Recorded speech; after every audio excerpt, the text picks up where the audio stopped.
ഇതൊക്കെ കഴിഞ്ഞ് സ്വാഭാവികമായി സുരേഷേട്ടൻ പാട്ട് പാടും അല്ലേ? അപ്പോൾ സുരേഷേട്ടൻ എനിക്ക് തോന്നുന്നു SPB സാർ കഴിഞ്ഞാൽ ഏറ്റവും കൂടുതൽ ഇളയനില പാടിയിട്ടുള്ളത് സുരേഷേട്ടനാണ്. അപ്പോൾ ഇതൊരു തമാശ ഉണ്ടായെന്ന് വെച്ച് കഴിഞ്ഞാൽ ഇത് ഞാൻ പറയാനെന്ന് വെച്ച് കഴിഞ്ഞാൽ സുരേഷേട്ടൻ്റെ ഹൗ ഇൻ്റലിജൻ്റ് എ പേഴ്സൺ, അതായത് നല്ല മനുഷ്യൻ, നമ്മളെ ഇഷ്ടപ്പെടുന്ന വ്യക്തി, അതൊക്കെ വേറെ. പക്ഷെ ഒരു വ്യക്തി എത്രത്തോളം സ്മാർട്ടാണെന്ന് മനസ്സിലായത് എനിക്ക് ആൻസേഴ്സിലാണ്. ഇളയനിലയാണ് പാടേണ്ടത്. സാധാരണ ഇളയനിലയുടെ ഒരു ഒറിജിനൽ സ്കെയിൽ എന്ന് പറഞ്ഞാൽ ഇപ്പം ഞാൻ പറഞ്ഞ D ആണ്.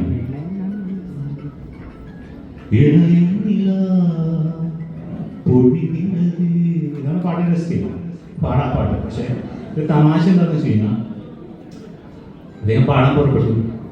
ഈ കീബോർഡ് ആർട്ടിസ്റ്റ് കൊടുത്ത സ്കെയിൽ മാറിപ്പോയി. അദ്ദേഹം ഒരു 2 നോട്ട് ഹയറായിട്ടാണ് കൊടുത്തത്. അപ്പോൾ ചേട്ടൻ ബാക്കി ആരവത്തിൻ്റെ നടുവിൽ ഇത് ശ്രദ്ധിക്കത്തില്ല. ബിക്കോസ് എല്ലാവരും നല്ലോടിക്കുന്നു, സുരേഷേട്ടാ പാട്ട് പാടുന്നു പറയും. പാട്ട് തുടങ്ങിയപ്പോൾ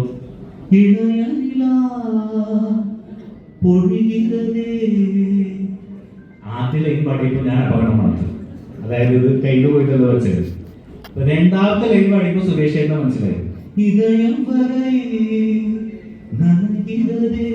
അടുത്തതാണ് ഹൈ ബോളിക്ക് പോകണം. രണ്ടാമത്തെ ലൈൻ പാടിയപ്പോൾ സുരേഷേട്ടൻ പെട്ടു മനസ്സിലായി. സുരേഷേട്ടൻ ഞാനൊക്കെ അങ്ങനെ ഒരു അവസ്ഥയിൽപ്പെട്ടാൽ അവിടെ ലിറ്ററലി എന്താ പറയാ ഹാർട്ട് അറ്റാക്ക് വന്നെ. ചേട്ടനോടെ പാടില്ല.